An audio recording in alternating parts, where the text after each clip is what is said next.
इंद्रप्रस्थामध्ये युधिष्ठिराचं राज्य निर्वेधपणे चालू आहे. मध्ये 1 वर्ष अर्जुनाचा तीर्थयात्रेचा प्रसंग सुद्धा होऊन गेला आहे.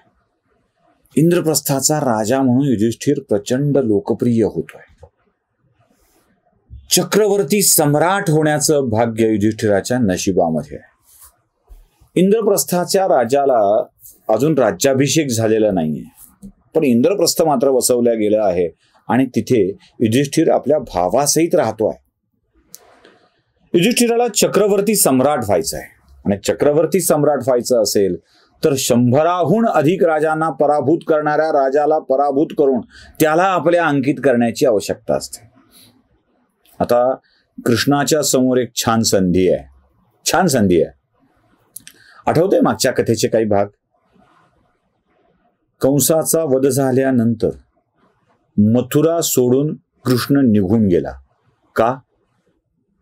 कारण कंसाचा नातलग जरासंध हा वारंवार कृष्ण नियंत्रित करत असलेल्या मथुरेवरती आक्रमण करत होता.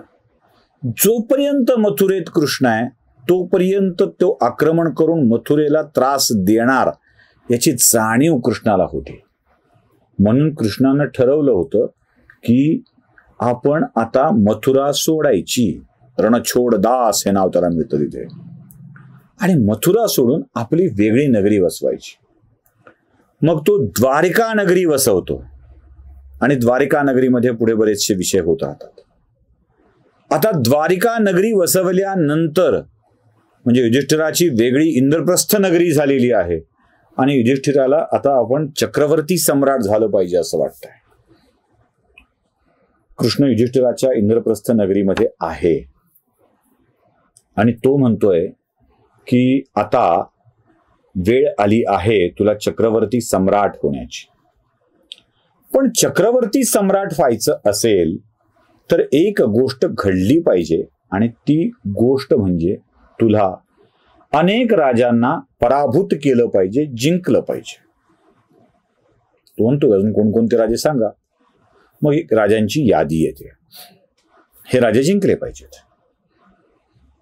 ते सहज शक्य असतं. आणि मग कृष्ण एक नाव सांगतो. तो म्हणतो की याला जिंकणं जरा अवघड आहे. म्हणतो कोण? मगध देशाचा राजा जरासंध. या मगध देशाच्या राजा जरासंधाला जिंकल्याशिवाय, त्याला पराभूत केल्याशिवाय किंवा यमसदनी पाठवल्याशिवाय तुला चक्रवर्ती सम्राट म्हणून कधीच मान्यता मिळणार नाही. आता आपली शिकार लोकांच्या हातून करून घेणं काय असतं हे कृष्णाकडून शिकावं. गंमत म्हणून बोलतोय. म्हणजे आपला शत्रू मारण्यासाठीचं खरं बळ कुठून आणायचं असेल ते कृष्णाला बरोबर कळतं. त्यानं सांगितलं की जरासंधाचा वध केला पाहिजे. युधिष्ठिर म्हणतो ठीक आहे, करूया ना. त्याला काय, एवढे पराक्रमी भाऊ माझे, एवढं पराक्रमी सैन्य माझ्याकडं. कृष्ण म्हणतो नाही नाही नाही नाही, तेवढा तू अगदी सहजपणे घेऊ नकोस ना जरासंधाला मारण्याचं. त्याला युद्धात जिंकता येणं कठीण आहे. तो म्हणतो मग युद्धात जिंकता येणं यासाठी कठीण आहे की त्याने मथुरेवर सुद्धा 16 वेळेला आक्रमण केलंय. मीच कसा बसा त्याची आक्रमणं परतवू शकलोय, पण त्याला पराभूत करता आलं नाही, थांबवता आलाय. पराभूत करता आलेलं नाहीये. मग काय करावं? जरासंधासोबतचं युद्ध हे दोन्हीही बाजूच्या सैन्यांसाठी खूप त्रासदायक असणार आहे. म्हणजे उगाच मनुष्यहानी होण्याची जास्त शक्यता आहे. काळजी किती असते बघा.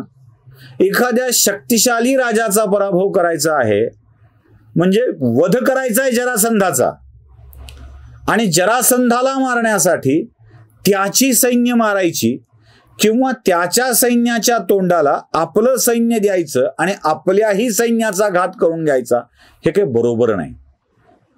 जी गोष्ट जरासंधाला मारून होणार आहे ते असं सहजासहजी शक्य नाहीये. उगीच आपली माणसं मारून करणं शक्य नाहीये.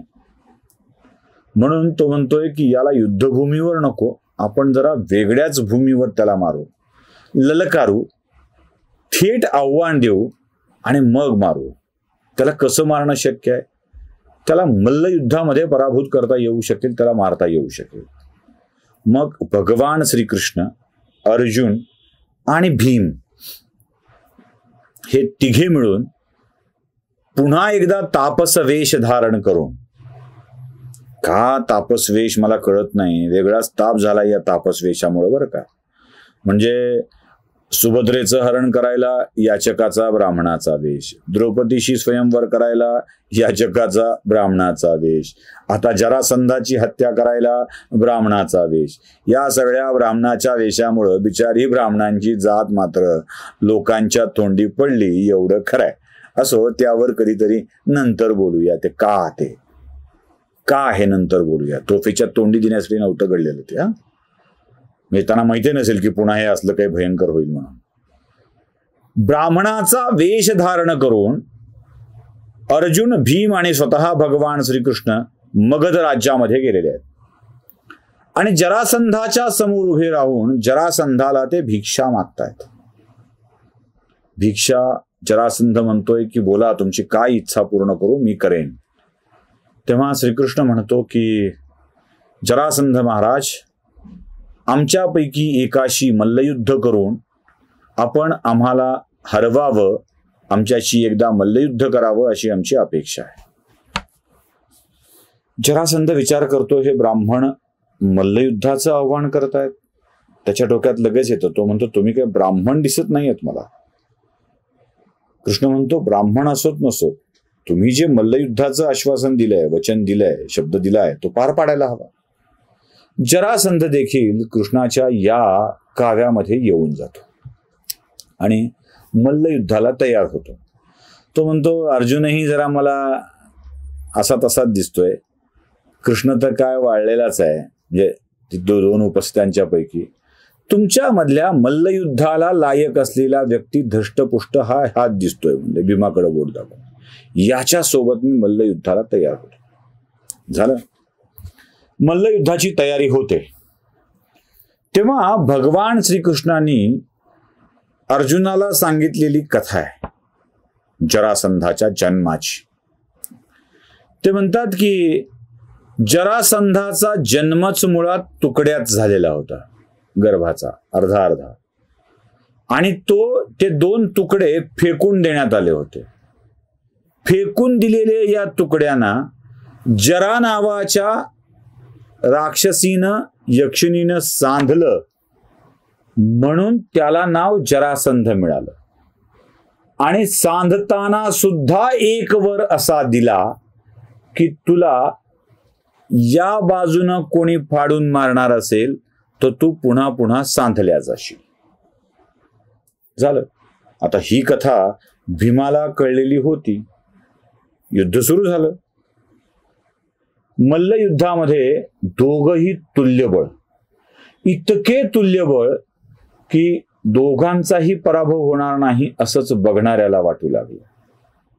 पण अखेरीस या सगळ्या तुल्यबळ युद्धामध्ये, तुंबळ चाललेल्या युद्धामध्ये जरासंधाचा वध तर होणार होताच. पण कसा होणार? या शेवटच्या अनेक डावांच्या मध्ये एक डाव भीमानं असा टाकला की ज्यात जरासंध बरोबर कात्रीत पकडल्या गेला.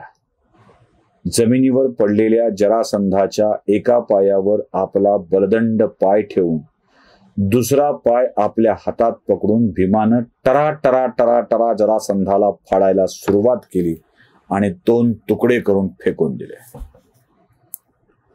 आपला विजय झाला असं भीमाला वाटत असतानाच जरा नावाच्या राक्षसीच्या वरदानामुळे ते दोन्ही तुकडे पुन्हा जोडले गेले आणि जरासंध पुन्हा युद्धाला तयार झाला.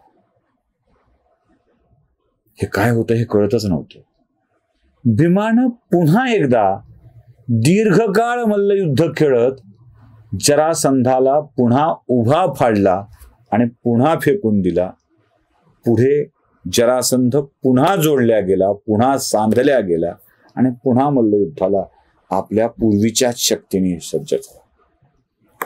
या चमत्काराकडे भीम बघत होता. कथा तर सांगितली आहे याला मारायचं कसं याचा अंदाज तर आला आहे, आणि हा जिवंत का होतो आहे हाच एक प्रश्न भीमाच्या मनामध्ये सातत्यानं पडतोय. त्या मल्लयुद्धाच्या मैदानाच्या बाहेर असलेल्या कृष्णाकडं भीमानं प्रश्नार्थक नजरेनं पाहिलं. आणि कृष्णानं काय करावं? कृष्णानं ते पाहिल्याबरोबर आपल्या हातात एक काडी उचलली, काडीचे असे उभे 2 तुकडे केले आणि एक डाव्या हातातला तुकडा उजव्या बाजूला टाकला, उजव्या हातातला तुकडा डाव्या बाजूला टाकला. भीमाला काय करायचंय ते कळलं. पुन्हा एकदा तोच डाव टाकत जरासंधाला त्यानं आडवं पाडलं. पुन्हा त्याच्या देहाचे 2 तुकडे केले. उजव्या हातातला देह डाव्या बाजूला टाकून दिला आणि डाव्या हातातला देह उजव्या बाजूला टाकून दिला. जरासंध पुन्हा सांधल्या गेला नाही. जरासंधाच्या या वधानंतर मगध राज्यावरती सशक्त असलेल्या पांडवांची सत्ता आली होती. मगध राज्य आता पांडवांच्या अंकित झालं होतं आणि त्यासोबत मगध राजा जरासंधाच्या अंकित असलेले वेगवेगळे 100 राजे आपोआप युधिष्ठिराच्या अंकित आले होते. त्यामुळं युधिष्ठिराचं चक्रवर्ती सम्राट होण्याकडची वाटचाल आता पक्की झाली होती आणि युधिष्ठिराचा राज्याभिषेक देखील ठरला होता. याच राज्याभिषेकाच्या सोहळ्याला आणखी काही गोष्टी घडणार होत्या. त्या काय आहेत ते पुढच्या भागात बघूया.